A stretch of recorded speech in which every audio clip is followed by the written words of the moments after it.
안녕하세요. 오늘 성경탐험대회에 대해서 이야기하게 된 수유동교회 클럽 김예현입니다. 성경탐험대회는 2015년 제가 초등학교 3학년 때 처음 시작되었습니다. 그때 저는 비록 나이가 어려서 참가하지 못했지만 저희 누나가 참가하게 되는 모습을 봤는데 그때 들었던 생각은 내년부터 나도 꼭 참가해야지 라는 생각이었습니다. 그 이후로 초등학교 4학년 때부터 올해까지 6년째 합회대회와 연합회대회에 참가하고 있습니다. 저는 오늘 성경탐험대회에 대해서 제가 경험한 장점과 어떻게 하면 잘 준비할 수 있는지를 말씀드리고자 합니다. 먼저 성경탐험대회의 장점들부터 말씀드리겠습니다. 가장 먼저 첫 번째는 성경탐험대회의 취지처럼 하나님에 대해서 그리고 성경에 대해서 더 깊게 이해할 수 있습니다. 실제로 저는 매년 성경탐험대회를 위해 공부하면서 하나님이 저를 얼마나 사랑하시는지 그리고 하나님의 사랑을 더욱더 깨닫게 되었고 그러므로 인해 하나님이 주신 성경 말씀을 공부하는 것이 더욱 즐거운 시간이 되었습니다. 두 번째 장점은 예배 시간에 제가 공부한 내용의 말씀을 들을 때 더 쉽게 이해할 수 있다는 것입니다.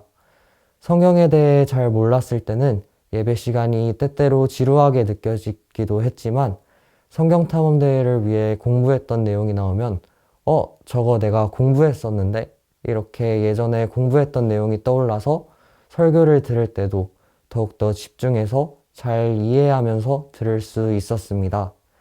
그럼 이제 성경탐험대회를 어떻게 준비하면 되는지 알려드리겠습니다. 성경탐험대회 준비를 막상 시작하려고 하면 범위도 넓고 아무래도 아직 이해하기 어려운 내용들이 있기 때문에 어떻게 해야 할지 잘 모를 수도 있는데요.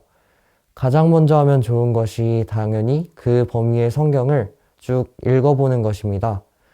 그렇게 쭉 읽으면서 그 부분의 스토리와 흐름을 겉으로 훑는 식으로 뼈대를 잡고 난 다음 두 번째로 세세하게 들어가서 하루에 많은 분량을 할 필요 없이 3장에서 5장 정도씩 내용을 충분히 이해하는 것입니다.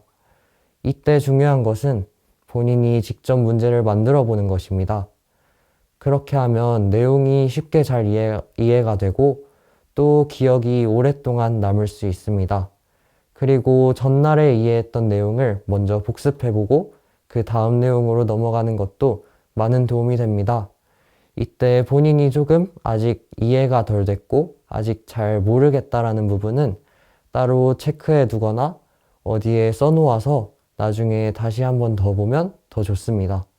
그리고 마지막으로 대회까지 일주일 정도 남았을 때는 지금까지 했던 내용 중에 자신이 몰랐던 부분에 대해서 복습하고 또 지금까지 한 내용을 처음에 했던 것처럼 흐름을 따라서 다시 쭉 읽어보거나 그 내용을 복습해보는 것이 좋습니다.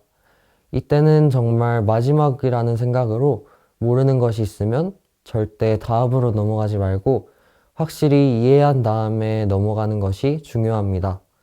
지금까지 성경탐험대회의 장점과 준비하는 방법에 대해서 말씀드렸는데요. 가장 중요한 것은 성경을 공부하고자 하는 마음입니다. 비록 이번 대회까지 시간이 많이 남지도 않았고 또 창세기의 분량이 적은 것도 아니지만 할 수 있다고 생각하고 자신감을 가지고 준비한다면 분명히 해낼 수 있을 것이라고 생각합니다. 그리고 올해 창세기는 50장이라는 긴 이야기이긴 하지만 우리가 주변에서 많이 들었던 내용이기 때문에 다른 어느 대회 때보다도 더 빨리 그리고 더 쉽게 이해할 수 있을 것입니다. 그리고 창세기에는 아담, 에녹, 노아, 아브라함, 요셉처럼 우리가 너무나도 잘 아는 인물들이 나와서 더 재미있게 공부할 수 있을 것입니다. 혹시 지금 성경탐험대회에 참석할지 말지 고민하고 있는 친구들이 있다면 지금부터 한 장 한 장 천천히 공부하셔서 하나님이 여러분을 얼마나 사랑하시는지를 깨닫고 더욱 하나님을 사랑하는 마음으로 9월 11일 서중한 앞에 성경탐험대회에서 꼭 다 같이 만났으면 좋겠습니다.